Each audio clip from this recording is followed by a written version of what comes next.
Good evening, everyone. Welcome back to the Blind Press YouTube channel, and it's Saturday, and we're talking about Star Trek again.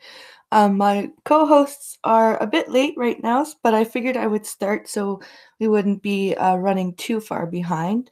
And while we wait for Skep and Polly, I will basically give a summary of the episode that we're going to be talking about today, and we will just basically do that while we wait for Polly and Skep. Hammer is not going to be with us tonight. He's got some RL stuff going on. He's with us in spirit, and we wish Hammer best of luck. And he's got some health issues going on right now, so he's out of the game for a bit, but we wish him the best of luck and that he'll a speedy recovery, and we hope he'll be back with us very soon. Hi, Chadwick. Glad to see you here. So today, hey, you made it. I made it. Can you hear me? How you doing? Okay. Can you hear me okay? We can. That's very odd. I have my headphones in. I don't hear you from my headphones, but I hear you from my phone. Oh, That's weird. that is weird. And I can't figure out how to turn my camera off. Oh. um.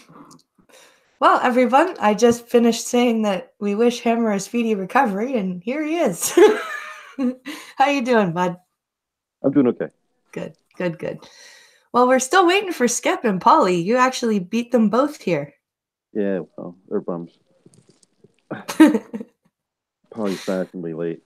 So. Yeah, that's true. I was just basically about to summarize the plot of the episode that we are talking about, which is Workforce, which I forgot was so awful. I really did. We'll get into that after I do a quick summary. So what this episode is about is the crew of Voyager, for some reason, has been kidnapped. Their memories have been wiped, and they have been given new memories, basically, and put to work in a power plant type thing on this alien planet. And apparently this is how they get their workers. There's like all sorts of different species on this planet. And so most of the crew is on this planet with no memory of being the crew of Voyager, and it's up to Doc and oh shit, I think it's just Doc at first. And then no, it's Doc, Chakotay. Yeah, Doc and Chakotay are forced to save the day, basically. It's pretty awful, in my opinion. I didn't like it at all. I don't know what you thought, but Well, yeah, I have to kind of agree with you. It's pretty boring. yeah, one of the problems I really have with these two episodes are there are so many stories that Trek has done where the crew has lost their memories, and they've done them well.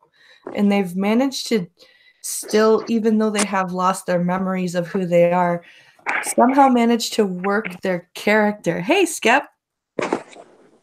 How you doing? Uh-oh. Is Skep muted? I'm here. Oh, there you are. Okay, yes, we can. So what I was just saying, I just summarized Workforce, and I was just saying what really bothers me about this episode is that, and you touched on this in our DM group earlier, that Trek has done memory loss very well before and still managed to keep an essence of the characters there. Right. It's not hard. But this episode, like these two episodes, I think the only person who kept any sort of character continuity was Seven, being like the bitchy plant boss. Yeah, mannerisms. Yeah. Yeah. Yes. But other than that, like, B'Elanna was this weak, freaking timid. Janeway turns into a Becky. She does. Oh my god. Oh my god, I just want to move in with this guy. Yeah, exactly. I'm just a girl who can't say no. Yeah, I know, right? It was like, and even Paris, like, he was still chasing after B'Elanna, but he wasn't chasing after B'Elanna. He was like, hey, I'm just trying to be this nice guy who, like, wants to hook you up with this other couple who's about to have a baby. Maybe you guys can help each other out. Like, what the Hey, please forgive me for being late tonight. It's okay. And I want to say hello to my friend Hammer. How you doing, bud? Good. How are you? Fine. Are you in the hospital? Yes, I am. And it sucks to be in the hospital, but at least we have them. I hope they're taking good care of you, bud. The one thing I could say about hospitals, much I hate them as everybody else does, is that the people in this hospital, I've been in here many times, and the people in here are pretty awesome. Oh, good. And the food here is really not bad. Even better. Yeah. And free Wi-Fi. So it could be worse. Extra better. Yeah. Are the beds comfortable? Well, I brought my pillow from home because the pillows here are awful, but the beds are okay, I guess. I don't know what they do at the VA, and I promise not to turn this into the hospital. I'm just going to quickly say a thing about the VA hospital. Maybe it's to encourage you to get well, but the VA beds are the least comfortable beds. It's like the bed of pain. I mean, it's hard. It has ridges in it, ridges of pain, to make sure that you're in pain at all times. Awesome. It's the goddamn thing, I tell you. So anyway, I hope they take good care of you, and I hope that whatever you're getting done makes you better. Even chat, get it done again. Even chat is wishing you well. Even chat, because chat is awesome. Chat is awesome, and they're also interested in making sure that their entertainment needs are fulfilled. And there's a healthy self-interest here because Hammer is very entertaining. I think his phone signal dropped. Yeah, he'll be back. He'll be back. But anyway, getting back to this thing. So maybe since I'm late, maybe I should go from the beginning because I had an inkling because I heard people kind of going, "Oh, great workforce," Yeah, and I kind of went, "Well, I'm going to go in with an open mind. Maybe it'll be good." Like little Mary Sunshine. So yeah, it opens and Janeway and these guys are all at this really boring job in the future. Which is totally not futuristic anyway, by the way. I had a job that was a lot like that in a urethane plant, and wait for it, in 1970, the summer of 1970. Okay. I don't know if anybody can count that high, but that was a lot of years ago. And it wasn't really very different from what they were doing. Take these readings to your supervisor periodically. Yeah. God damn. Adjust this regulator. It was like in a first year film class. All right, now what would they probably say in a factory setting? What would you write into your script? It was so banal. I almost thought it was self-satire. Yeah. So I'm sitting there going, okay, are they going for high camp? Please be something like that. 8 minutes in, my hopes were dashed. Yeah. I realized they're playing this straight, and they're not playing it well. No, they're not. And why did it have to be Chakotay and Doc that had to save the day? Chakotay, of all people. Doc's an interesting guy. I actually sort of Doc being in the command chair was one of the only things I liked about those. Yeah, him and Harry getting Him into and Harry, fights. yeah, exactly. Harry, it was like the only good part of that that's episode. That's exactly the way I feel about that. That's absolutely true. And then at the end, they had, a chance to make it interesting with her saying, I really don't know if I would have rather stayed. Yeah. And no. She gives the Mary Sue answer. And I just wanted to, I just said, guys, you just blew a chance to partially redeem a little bit of the 2 hours. The two, I don't have very many hours remaining in my life. And I just wasted 2 hours on this. Well, because it could have been an interesting, like, hey, you know what? That was a little bit like Earth. Yeah. And I really miss Earth. Oh, yeah. That's actually. And I really would have liked to stay, maybe, because it reminds me of Earth. And it would have been really great character development if she had admitted that Jaffin dude reminded her of her fiance. Yes, you could have really gone to some interesting places with Janeway, but they don't do that here, do they? No. They stick to, God, the banal. It was banal or banal. I've never known how to pronounce that word, but whatever it is, both it is was acceptable. Yeah, and both apply here because it was both banal and banal. So anyway, yeah, I give it a 1 out of 10. Didn't like it. I didn't. The one dimensionality of the villains did not help. Yeah. There was absolutely nothing, zero interesting about the villains. They had no interesting characteristics. And they had no understanding as to why. And I was reminded of one of my pet peeves, which is white boy watching cartoons while ethnic woman looks on with kind of a mocking sneer. Oh, I get it. White man stupid, ethnic woman much smarter, much more sophisticated. Yeah, okay, got it. It's there.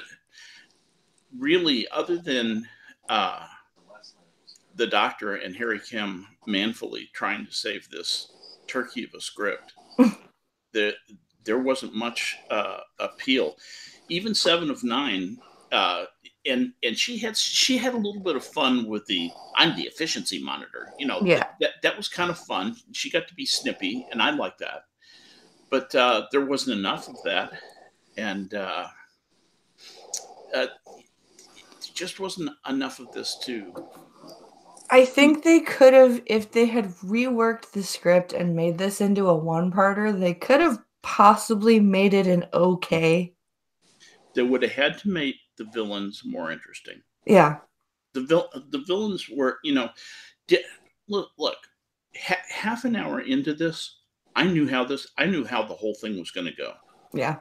I looked at the next, hour and a half of my life and nearly wept. I said, I'm doing this for my friends. I'm doing this for my friends. I'm doing this for chat. I'm going to take one for the team. I'm going to sit through this, and in Netflix, I don't know of a way to make it go at 4x or anything like that. No. So, you got to sit there and listen to all the words that that they're going to say, all of the interesting things that they're not going to say. And, the blissful moment when the ending credits came on, and I could go back and read chapter 12 of SDA's latest missive to cleanse my mind of this dreck. Yeah, it's a bad episode. Like, I forgot how, honestly, I thought Unimatrix Zero was the worst. And then I rewatched this. This was bad. This was worse than Unimatrix. And it's so bad because they've done it well before. Like you said, that when they made Kirk and them Nazis. Yeah. Like when or gangsters. Yeah. they had wonderful fun with that. You know, with Chekhov delivering, Al Capone lines. That was hilarious. Well, and even in Voyager's own story arc, they had memory loss episodes where they retained, like, the Killing Game. Yes. That was brilliant. Yes. Freaking, there's another episode, I can't remember the title of it, but it's in season 6, and it's Hammer. You're probably gonna remember what the one I'm talking about. It's about a war memorial. Oh yeah, that affects the memories of the people who passed by makes them relive it. Relive it, yeah, exactly. Yeah, and that was incredibly well done. And then there's this episode. And it's like, come on, guys. Like, did you burn out on Flesh and Blood? Like, what happened? This is definitely Voyager's Code of Honor, by far the worst episode in the entire series.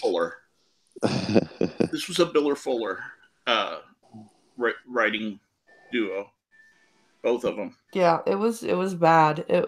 Kenneth Biller and Brian Fuller. Yeah, you've heard me say many times that there's a lot of two-parters in the series that could easily have been a one-parter. Yeah, but this is one that could have been a no-parter.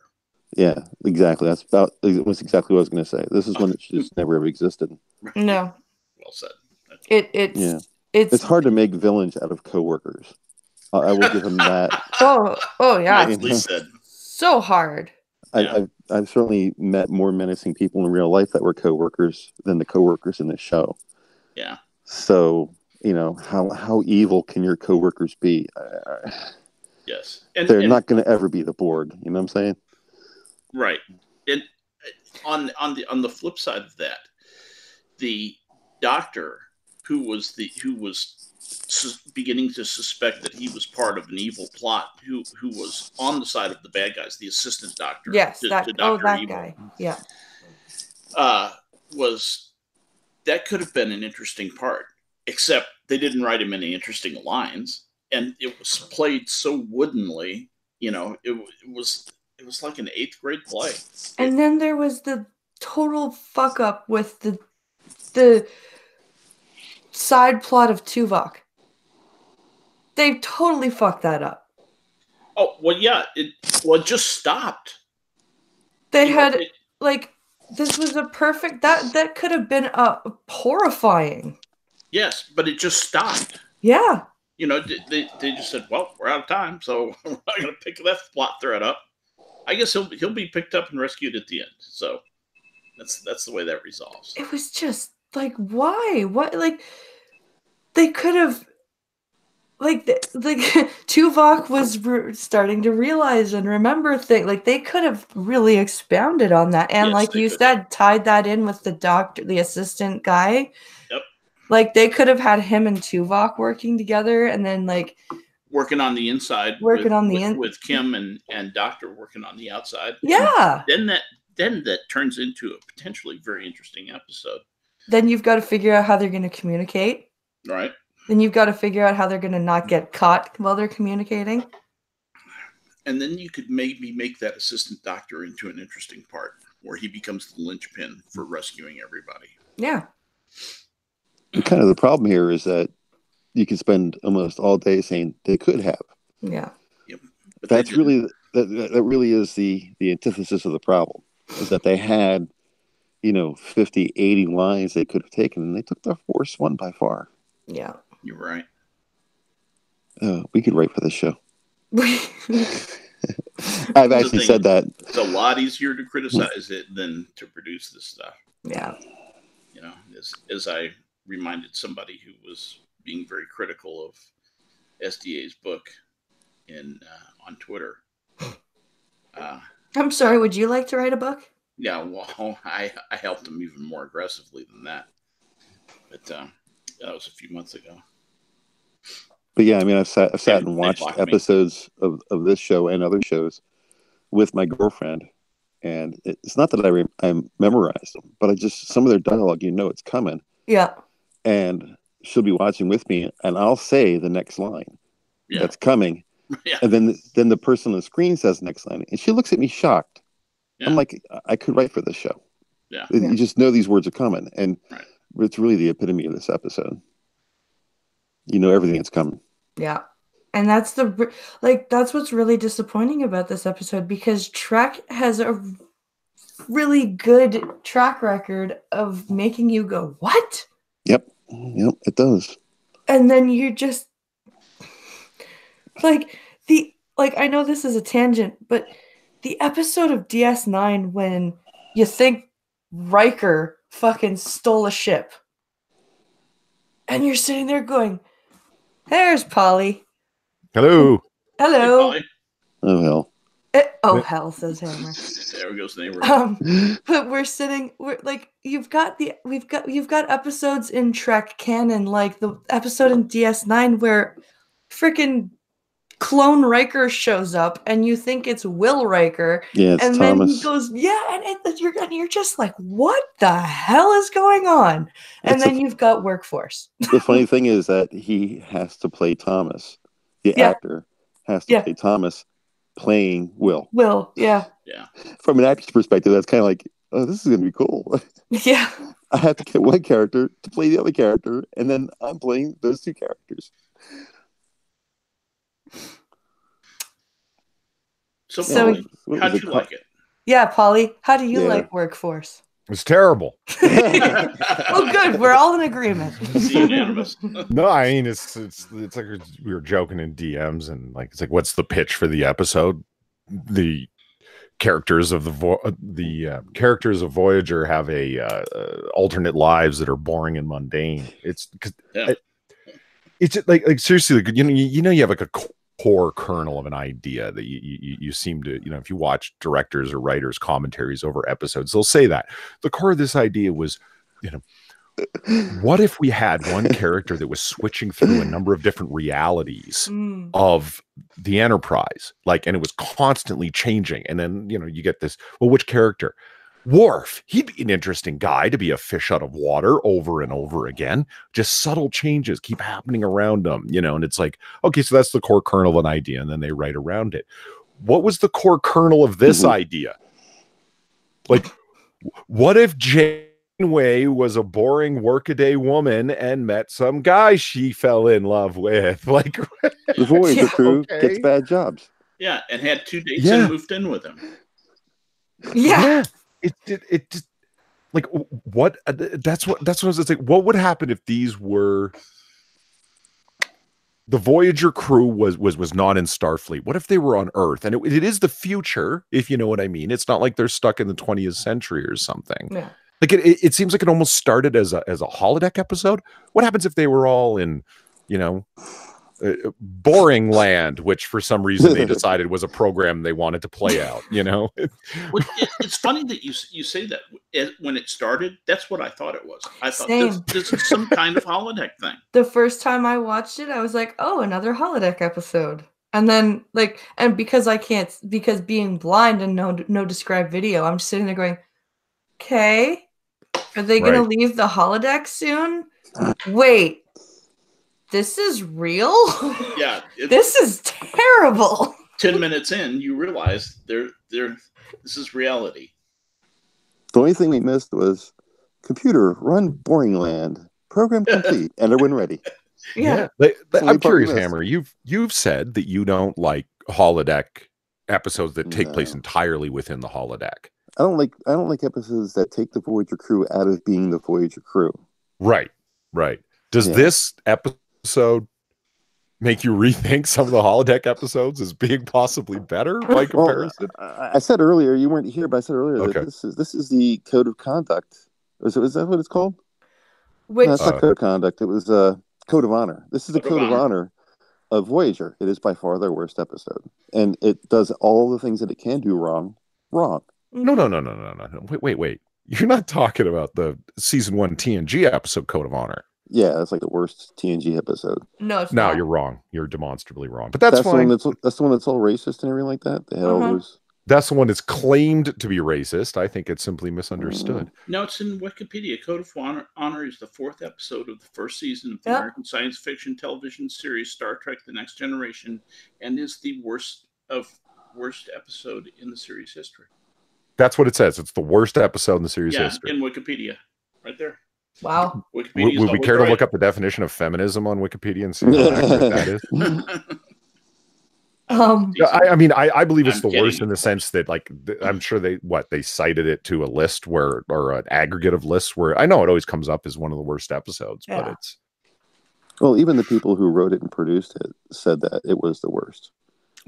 If I wrote an episode and was told for years that you're a bunch of racists for writing that, yeah, I'd disavow it too. I don't think that was the only thing. I think that was just one of the things that came up about it, was that it was race. But it was also very poorly written, very drawn out, very silly. I didn't like the fact that Yar and Yarina sounded like they were fucking. That was kind of ridiculous. I like that. I really dug the actor who plays the antagonist of the film. He's really gregarious, and you shall have. Then there will be no Tasha Yar and no vaccine. Yeah, and I don't know. I know this is off the topic, but it's just like I don't really see it as being racist because it's not like it's a planet of slaves or a planet of backwards ignorant people or anything like that. What? I just don't see it. It's because they're black. That's the problem. And it's not a fucking Wakandan paradise. No, personally, I would not agree that is the worst TNG episode. I would think, honestly, I would have to say that frickin' Haven. She was hot, though. Yeah. Haven pisses me off. Hot. Man, she was hot. Well, the one that I have always noticed. Or the Big Goodbye. That one annoys me. No, what do you do? No. Oh my God, you're kidding me. Tell him Gloria. That's a great one with Cyrus Redblock and the whole thing. Gloria. Well, that's Clue. Is that Clue? Yeah. The one that I've noticed always gets named again. Cleveland. The one that always gets named is Shades of Grey, but I don't consider that an episode. No, that's a bad. That's a clip just episode. A collection of. Yeah, it's a clip episode. Weird. Yeah. But that's okay. It technically counts. Those clips are all clips of good episodes. So true. I can give that a pass, but we're on TNG. If we've got frickin' Chakotay, the worst first officer ever, and like the worst written. Like, I feel so bad for Robert Beltran because he tried. He really did, but they just kept giving him shit scripting. It's true. They really did. At least they wrote away the Vision Quest thing they kept giving. Now that's racist. That was racist. Akuchi Moya. Yeah, Akuchi Moya. And then they had Janeway do it once. Yeah, when she had a newt or whatever the hell it was her spirit animal. Yeah, it was. That's what you want your captain to have as a spirit animal. A newt. Yeah. She turned me into a newt. Well, I got better. Well, I think within native metaphysics, like some unlikely animals are actually quite powerful. Yeah. No, like isn't a badger like a super? I don't know, but it's like there isn't the consistency you might think. Yeah. You know, it's the newt could be powerful as hell for all I know. You know, it's. No. But I mean, like, to have Chakotay as the guy who has to go and he never succeeds in going undercover. We've seen this in fucking In the Flesh, in that episode where he infiltrated the 8472 version of Starfleet headquarters. Yeah. He sucks at going undercover. It was corny, but I've got such a huge soft spot for that episode because I love anything that has to deal with Starfleet headquarters and Academy. Yeah, agreed. He is a really bad detective, though. It's like all of the questions he asks and the way he asks them should have given him away like immediately. But he just kind of, everyone's acting really corny, like Boothby and the whole 9 yards. Like it. Yeah. I love how Boothby in their world is the head of Starfleet Command. Right, because they all give deference to him, so why wouldn't they make him the head, right? It's great. Oh, that's awesome. So they've sent like the worst undercover guy ever. Like Kim would have been better. Honestly, they should have sent Kim down to the freaking thing. Just, hey, I'm looking for work. Just yeah. But here's a thought that kind of goes outside the box on this. Voyager's initial episode, don't kill the first officer. Don't kill the original first officer. Okay. Imagine how much better the show would have been if they had the original first officer from when everyone got killed at the very beginning. Yeah. This entire show would have been so much better with that original actor. He was very dynamic, he dies quickly, but the point being is that he didn't look like a robot. He looked like he had some acting chops in his short life. What would you have done with Chakotay, though? It doesn't really matter. They didn't even have to even write him in. The point being is that they could have killed him when they took in the Maquis crew, But yeah, he could have died. He could have died with his ship he could have done what he did at the end, right? But instead of Paris beaming him out, I know this is like way outside the box, and I'm really commenting on the entire series here, but really, wouldn't the show would have been better with the original and not just not had Chakotay in there at all? You got rid of all the Chakotay, where you get the thing back and forth with the Vulcan. That all goes away. But then you wouldn't have the great lines from Q like, "Is it the tattoo? Because mine's bigger." Chakotay has his moments. Like extreme risk. Will I see one soon? Actually, here, you know what? If you want to, okay. Extreme risk is a risk. Yeah. Oh, good call. Excellent call, boy. You want to see Chakotay be a fucking officer? Yeah. Watch Extreme Risk. It's in season 5 episode. You'll be going back a little bit. It's fucking worth it, though. Remind me. Thank you. Because I would like to see him do good. It's not that it's just that he's robotic and boring to me. Mm-hmm. To remind you, without spoilers for Skep, it's B'Elanna is engaged in risky holodeck sports. Mm-hmm. Remember that, Hammer? Yeah. She was sky halo diving or something like that. With everything turned off. Yeah. She's doing, well, not just risky sports, but all sorts of risky things with the safety protocols turned off. And it goes further. Also, it's nice drama in that episode. It is also the episode where they construct the Delta Flyer. Now you're making me want to watch it. You should watch all of it. That's true. The nice A and B stories where you're legit interested in the B story of them building the Delta Flyer. Because they're in a space race against who are the toxic people? You're more interested. Thank you. Does anybody else think Delta Flyer is very cool? Sorry, Scott? Does anybody else think the Delta Flyer is very cool? Yes. Absolutely it is.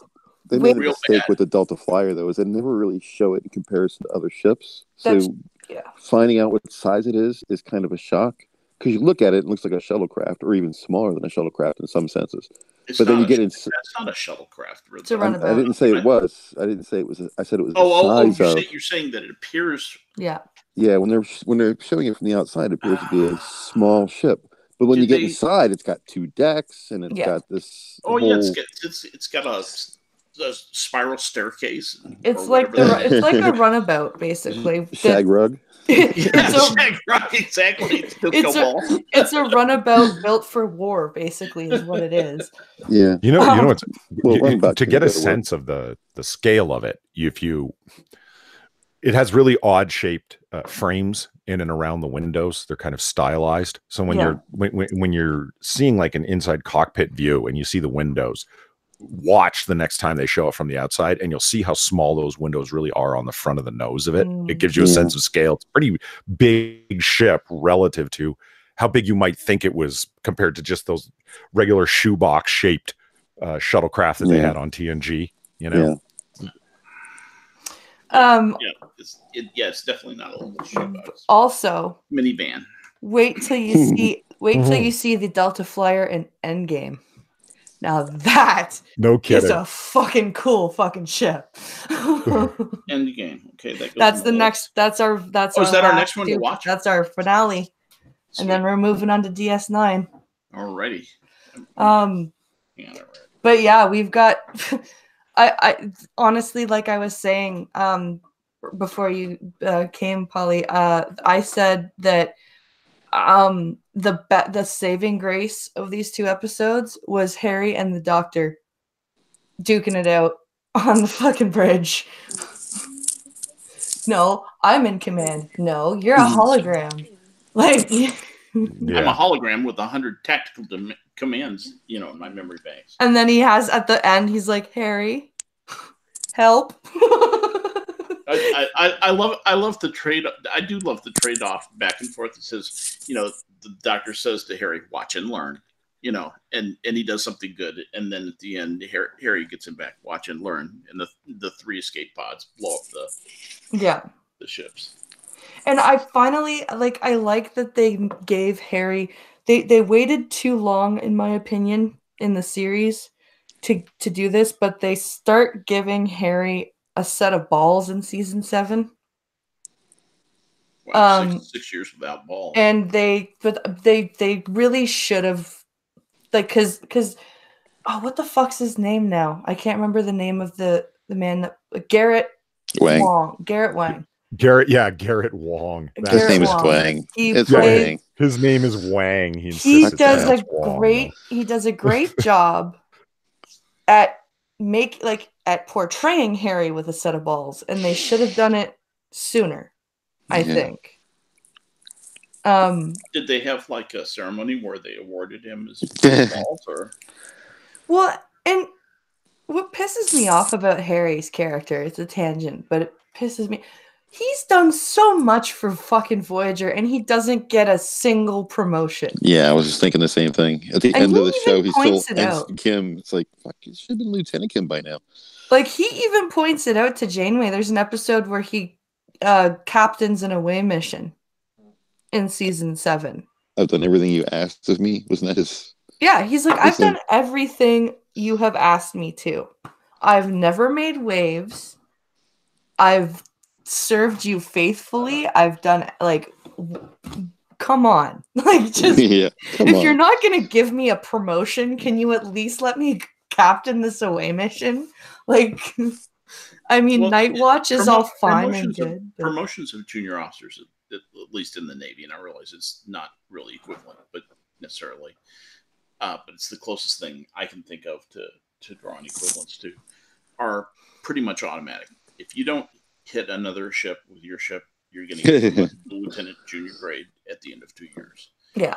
And at the end of 2 years of that, if you're a line officer or even most staff corps, like mine, you'll be promoted to lieutenant 03, which is the rank that looks like a railroad track. And after that, you start to get into more political things. If you're in for life, at about 10-year mark, you'll stay a lieutenant for about 6 years, 6 to 7 years. Then you make lieutenant commander. 3 or 4 years after that, you might make commander, or you may stay a lieutenant commander for the rest of your career. Yeah. A year after that, you might make captain, and that gets very political, and then it just depends on what you do, what you're good at, what your history is, and so forth, as to whether or not you go any higher than that. But down where Kim is, he should have been, and I think it would have been more realistic. It would have felt more realistic to me anyway, as somebody who actually was in that type of environment, at least at one time, or that style of environment, not that type, that style of environment. It would have felt more genuine if he had gotten a promotion after a couple of years and had become lieutenant junior grade. You know what, Jane? You know what would have been really good writing and also good for Harry? Mm-hmm. That 30 Days episode. You know what she should have done? Paris, you're ensign. Kim, lieutenant. That's what she should have done. Yeah. That would have been good writing, because that would have caused some tension between 2 really good friends and it would have given Harry the promotion that he freaking actually really deserved. Yeah, somewhere between the third and fourth season, he should have got something. He definitely should have gotten. I'm sorry, he should have gotten lieutenant after he got like 847 2'd. Well, the thing is, a promotion is a great way to make concrete a reward for doing something good. So you can package up something that he does good and then have it be a big deal and he gets a reward. I mean, that's not the way real promotions happen, but hey, this is Hollywood. I mean, Janeway made Tom a lieutenant at the end of the very first episode after he had been criminally, dishonorably discharged from Starfleet. Yeah. And poor Harry can't get one promotion. Yeah, like, exactly. Ouch. Like, yeah, and then went from ensign to lieutenant, and back to ensign, and back to lieutenant. To lieutenant, yeah. What the hell? Yeah, and poor Kim, he's just like, I'm stuck here at Ops. Yep. Working away. I guess Lieutenant Junior Grade doesn't have the panache for the audience. Doesn't have the ring to it. Yeah, Lieutenant Junior Grade Kim is a big mouthful. It is a big grand. It just is. Well, yeah, they'll all call him lieutenant. There should have been an episode with him actually doing true command style work. He's on night shift. They get attacked. He defends the ship. While Janeway, in Night Watch, where Janeway is getting woken up from the battle, gets clothes on, makes her way to the bridge. In the meantime, he's running the show. Yeah. And it's kind of like from yesterday's Enterprise. You see Riker in the command chair, and he's like, bring us about 156 Mark II fire phasers. And he stands up and walks out of the chair, and Picard sits down. Mm-hmm. And it's just a regular turnover, one right to the other. There should have been an episode like that, or a scene like that in Voyager where he was doing exactly what he should have done, and she recognized that and didn't countermand him. Yeah. And she just picked up where he left off. That would have been like, at the end of the episode, you did a great job defending the ship. Here's your promotion. Yeah. Yes. That would have been beautiful. There's also another thing about this. You just brought up something that I've been meaning to bring up on the stream before, and that is when somebody takes the comm, when somebody takes over command on the command deck. When you assume officer of the deck, you go up and you tell the guy who is currently on watch. You walk up to him and you say these words. You say, "I'm ready to relieve you," and he says, "I stand relieved." No, see, they did a great job. He says, "I'm ready to be relieved." Then you say, "I relieve you," and then he says, "I stand relieved," and that's like a legal moment. That's a big fucking deal because you TNG did a much better job. TNG did a much better job of that. They didn't do that with, they didn't do that necessarily with bridge officers, but there are many moments there. Yes, where you get a little bit of the military bearing, and that was what I never saw that. I haven't seen that yet in Voyager at all. There's an episode in TNG where the other captain takes over, the captain everybody hates. Jellicoe, yeah. Yeah, Cox, Ronnie Cox. Yeah. Yeah, where they actually go through that whole routine. Yeah. And it's very, very military. Very. I relieve you, sir, says Patrick Stewart. When he comes back in at the end, he's very brusque. I relieve you, sir. And then runs to his ready room. Which I would too if I was him. And puts a fish back in there. So we've got, I would say, about 15 minutes left. Does anyone else have any other things they want to rail about about this ridiculous set of episodes? I think it was marginally better than the episode where Tom breaks the warp 10 barrier. See, I like Threshold. I don't know why I do, but I do. It's 75% great and 25% terrible. Yeah, it starts off so well, and oh my god, they broke the warp 10. Oh, they're fishes. I liked the whole, like, I liked the medical. The only thing I didn't like was like the last 5 minutes. Like, what are they gonna do with those random? they can't just leave those offspring there. There's just been a whole bunch of new life created. What the fuck are they doing? Goo monsters. Oh my god. But the doc has like some of the best lines of the series in that episode that he delivers. And they're so simple. Like like because it's just the way he delivers them. It's, Janeway, can you wake him now? I don't see why not. Wake up, Lieutenant. It's just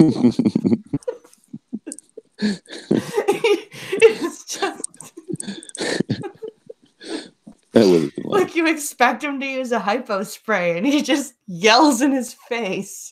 And I guess the rest of the time that the Voyager was making its way home, it never explored what caused them to turn into goo monsters and figure a way to fix it.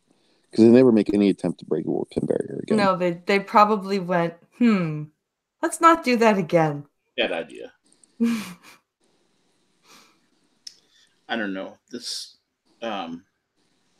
when I put a load of laundry in and sat down to watch this episode, and it was about 3/4 done, and I went to check on the laundry. This is no kidding. My washing machine is broken. Oh.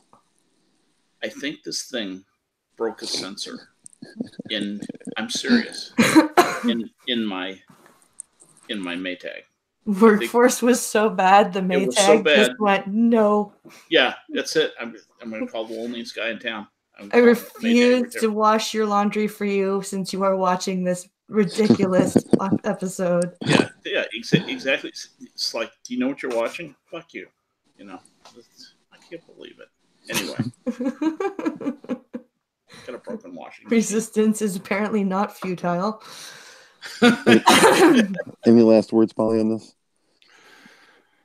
This episode, two-parter, is so boring that even the nerds over at Memory Alpha have nothing to say about it. Wow. Oh, really? Every episode just goes on and on at the end. They seek through old Starlog magazines, fanzines, interviews online. They will cull and glean bits of information to include on every episode. But at the bottom of these two episodes, I'm looking at it now, I mean, I got nothing. Like background information on episode 1, for example. The memorable quotes are pretty hilarious, though. It really says something about the quality of the episode. 7 of 9. A sick worker is not an efficient worker. Yeah. Yeah. Oh boy. When you get into quote. Yeah, this trivia usually goes on for a while just for nerd stuff, and it's just the Stargate SG-1 episode Beneath the Surface, which aired 6 months earlier, shows significant plot elements with this two-parter. In other words, the other series was much better. That's what they're saying. Over it talks about like this ship is a redress of this bridge, and and that stuff's always sort of interesting, I guess. But it's the noise that doors make when opening was reused from Deep Space Nine. I've got something for you that you guys are going to be surprised about. This episode was nominated for an Emmy. What? Yes, the underscore was nominated. Yeah. not the score. The dramatic underscore. Yeah. and outstanding special visual effects for a series. It lost for both that episode. It lost both to Endgame. It lost both to Voyager and Endgame. Oh, well, that's good, because Endgame would have been much more visually spectacular than Workforce, and I'm blind and I know that. Is that a pity nomination? Is that what it was all about? Yeah, it was nominated there's for nothing 2 good Emmy about awards. this, so let's give it some nominations to make people think it's good. Yeah, I just. What is an underscore? I mean, besides the actual character, as opposed to a score, what is an underscore? I don't know. All the background noises and maybe. Yes, it's the music in background. So it's the music that's playing while people are talking.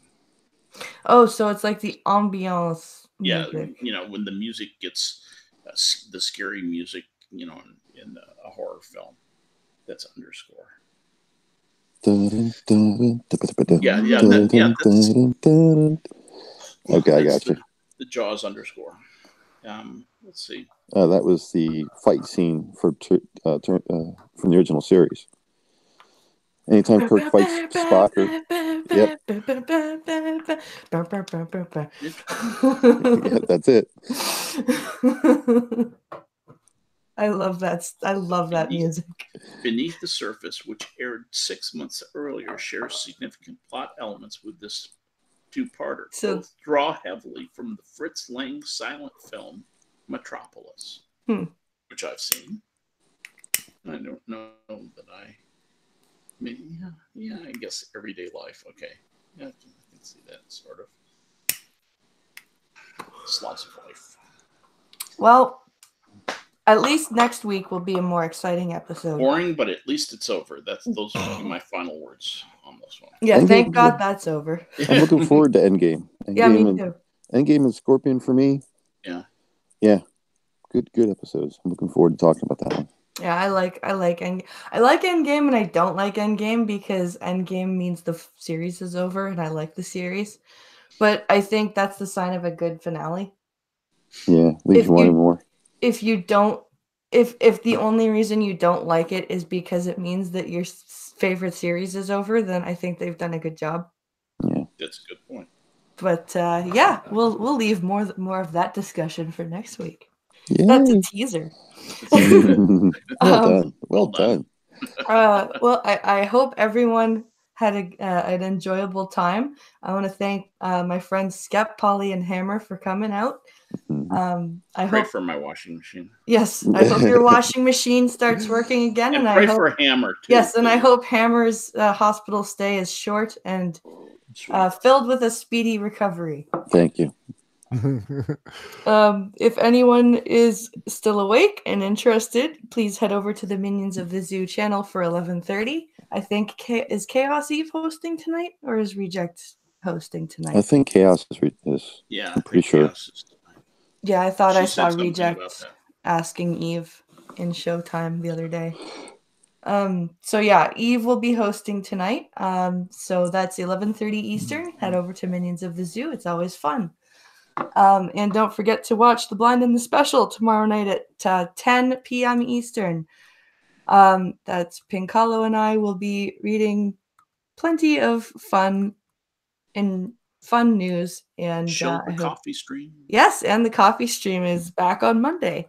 I hope everyone will come and watch. Have an amazing night, everybody. Stay safe, and we'll see everyone tomorrow.